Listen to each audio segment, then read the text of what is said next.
Hey everybody, Sujit Patel here. Welcome back to the Sales Practitioner Series. I've got Mark Colgan from TaskDrive. I'm really pumped today for Mark's presentation because he's going to talk about pretty much everything you need to know about lead sourcing. I'm really pumped, Mark. Welcome. And do you mind giving everybody a quick background?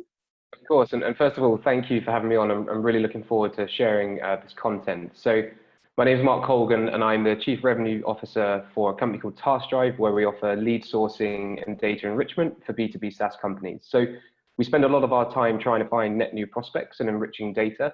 And what I've created from all of the experience with working with multiple customers are these lead sourcing playbooks where we talk about how to find people that may be interested in your product and service, then what you need to do to enrich that data with their contact information, then writing the right messages, which is related to their to the audience, and then sending that message. So we're going to go through a few examples today. Love it. Thanks, Mark. I'm listening, and I've got my notepad. I'm ready to go. I'm going to take all your advice and hopefully beat everybody to the punch in using this. All right. Awesome. Let's get it to it. So we're talking about lead sourcing playbooks today, and I really want to focus on something which is an affinity group. Now, an affinity group isn't really talked about too much in marketing. It's used very much in the insurance world, but what it really represents is a group of people linked by a common interest or purpose. Now, I'd like to take this a step further and think of marketing and sales as a group of people who have the same challenges or the same needs or pain points within their day-to-day role and responsibilities. But before we move on to the lead sourcing playbooks, it's really important to still remember that your ICPs and buyer personas need to be well planned and thought out. Now, your ideal customer profiles are a representation of the companies, and they reflect different demographics or sizes, from employee size to revenue size. It could even be industry and countries, but these are all about the companies. And then you need to focus on the personas, so who within those companies would be interested in your product or service. Now, the reason we want to know the buyer personas and the ICP is because when you're looking at affinity groups, you're looking for people who have a problem or a challenge, but they also match your ICP and buyer personas. So you're really looking at three core areas there.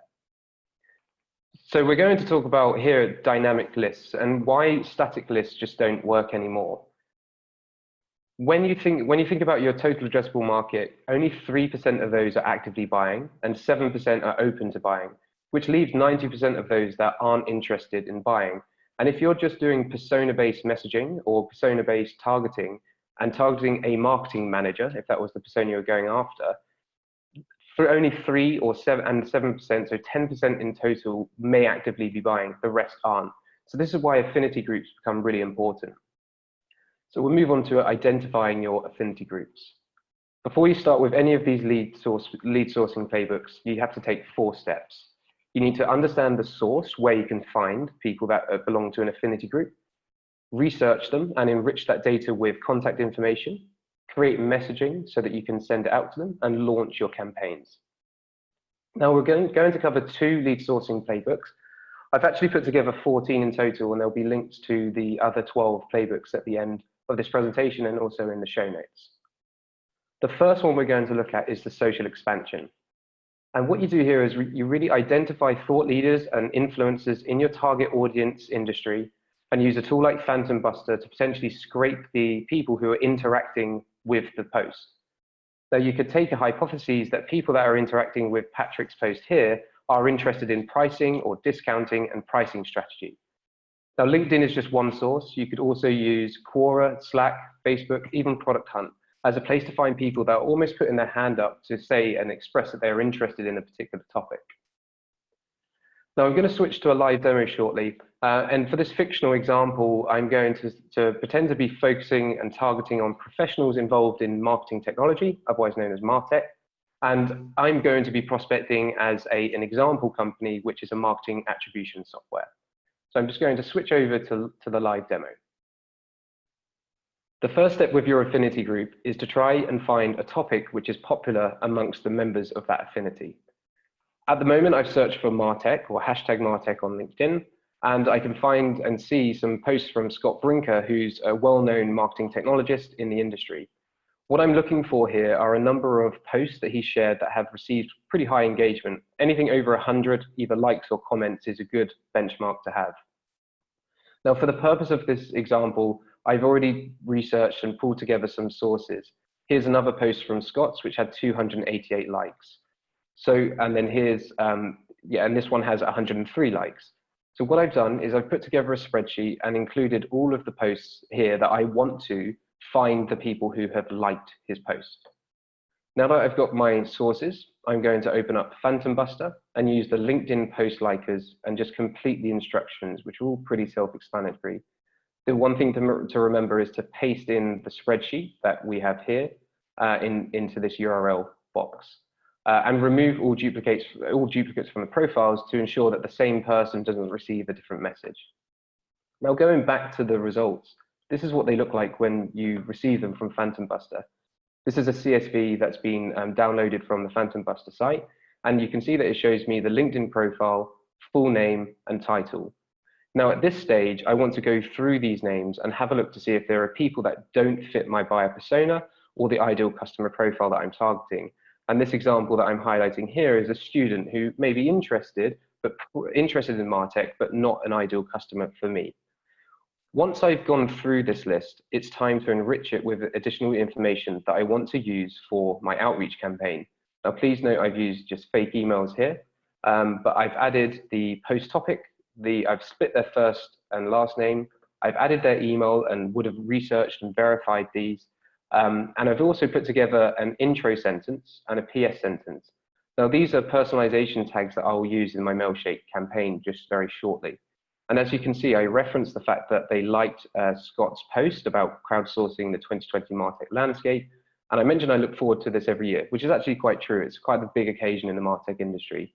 If I scroll down, you'll see that there's lots and lots of people here, but I'm just trying to find the next message.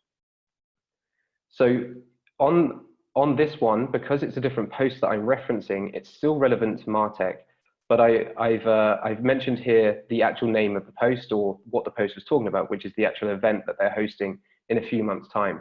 And I'm also saying I heard last year's event was excellent. So here you can see, this is how I'm aiming to personalize that outreach when I'm putting it into Mailshake. There's a lot of contacts here, and I may not have the time to go through them all individually to personalize them on an individual level.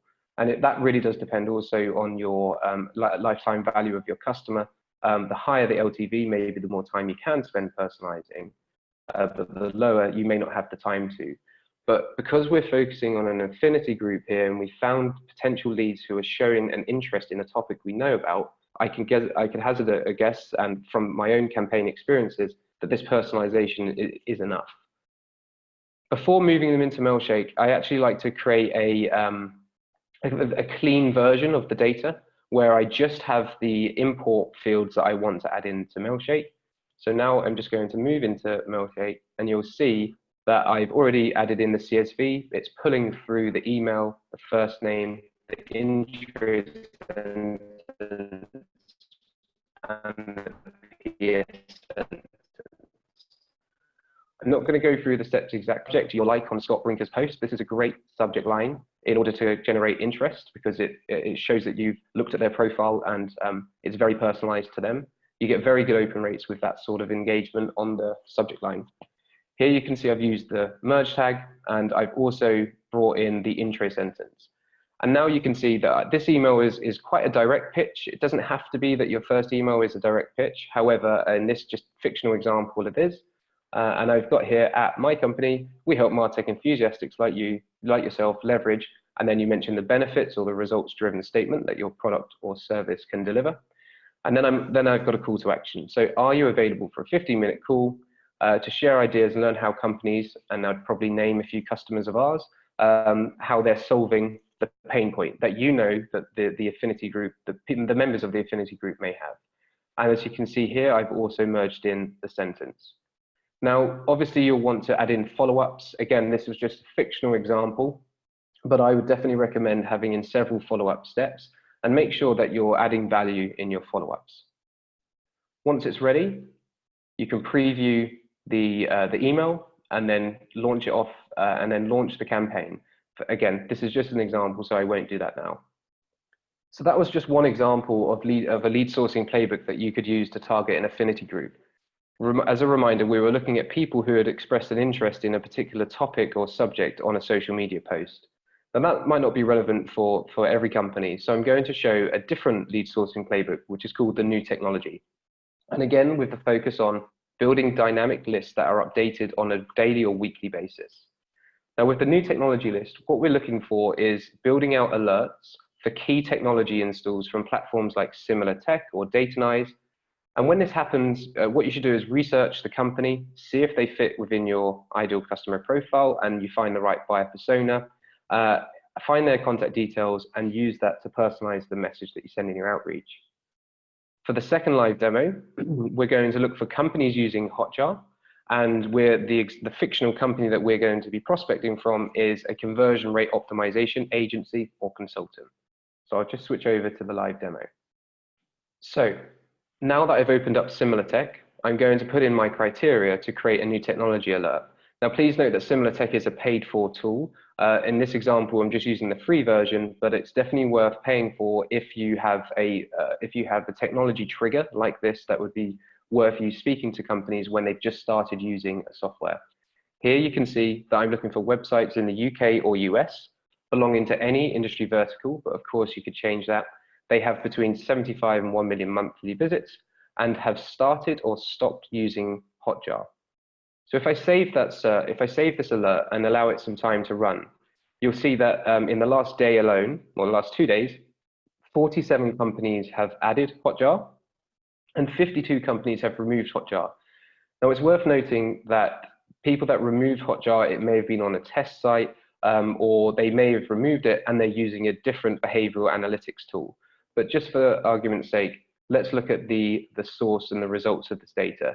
So I've exported these results and I've put them into my results file here. So this is the raw data. Now, really what I'm looking for here is to filter out companies that are not in my ideal customer profile. Let's say, for example, that these three aren't quite right for me. So I'm going to move all of the other ones that do fit my profile into this sheet here. And what's important to note is that I'm still looking at the status, so whether they have added or whether they've removed, because I'm going to use this within my messaging when I send it to them. I've also gone through and looked at and found the full name, first name and last name of the marketer or of the persona that I'm targeting. And I've also included an additional personalization text for the subject line. Now, bearing in mind that the top 4 results have just added Hotjar, my subject line that I'm going to lead with is 300% conversion increase with Hotjar data.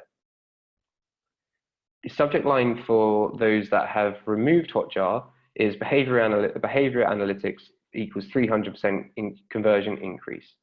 And again, similar to the first example, I've put together a number of intro sentences which vary based on whether they've added or removed Hotjar. And I've also included a PS field here, which provides a link to a piece of content which is of value. So I've skipped a few steps from the last time, but you can see here that this email would be going out to somebody who has just removed Hotjar. You may not know which software they're using now, but what I've done here is put together an intro sentence which kind of highlights the fact that I may know, or I know that they are changing their analytics software, but I still go into my pitch is, would you be interested in finding out how companies like, name some of your customers, are utilizing our 10-step behavior analytics framework to achieve 300% increase in conversions. A little bit wordy. I probably would change that before I sent it out live. So this is an example of previewing the email before it goes out to somebody who's removed. Let's just take a look at somebody who has installed Hotjar. So here in the subject line, you can see that I've included with Hotjar data, and I've also mentioned Hotjar in the introduction sentence as well. So you can see how only using some individual personalization like first name, but really focusing on the challenges or the pain points that they may be having at the moment, it can be very, very effective. Once that's ready, I'd send the campaign, and of course, as always, I'd suggest that you have follow-up emails. So to recap, you need to source your affinity group and find the individuals that would be interested or might be interested. You need to research and find their contact details. You need to create personalized and tailored messaging based on the affinity group. and then you need to launch your campaigns. Now, those were just 2 lead sourcing playbooks, and I've spent some time putting another 12 together. Some of them vary from looking at people who belong to your competitors, looking for people who are currently hiring, looking at people who've left reviews on either your competitors' platforms or non-competing platforms. And these are all signals and triggers that you can use to build better leads and source more relevant and valuable targets for your outbound campaigns. Mark, thank you for that wonderful presentation. I love the fact that you're really focusing on that dynamic lead generation system, right? It's where you're really not just going after, oh, like I want to go after salespeople or marketing people. Let me go find marketing people. You're looking more at relevance. And really, would you say the biggest advantage here is that you get higher response rates because of the relevance or because of how dynamic it is? Yeah, I'd say the relevance is the key part here. Just to use the example of my job title is Chief Revenue Officer. I manage sales and marketing. At any one time, I have to wear a few different hats. And if I'm currently hiring for a salesperson, then my focus really is to bring on board and recruit and train a salesperson. Now, if somebody's asking me about my marketing analytics, that might not be a big pain point for me right now. So when you base your lead research and your sourcing around these relevance and these triggers and signals, you do receive a much better and higher response rate because you know that they are likely to be having a problem rather than guessing just because you're matching on a job title. Love it.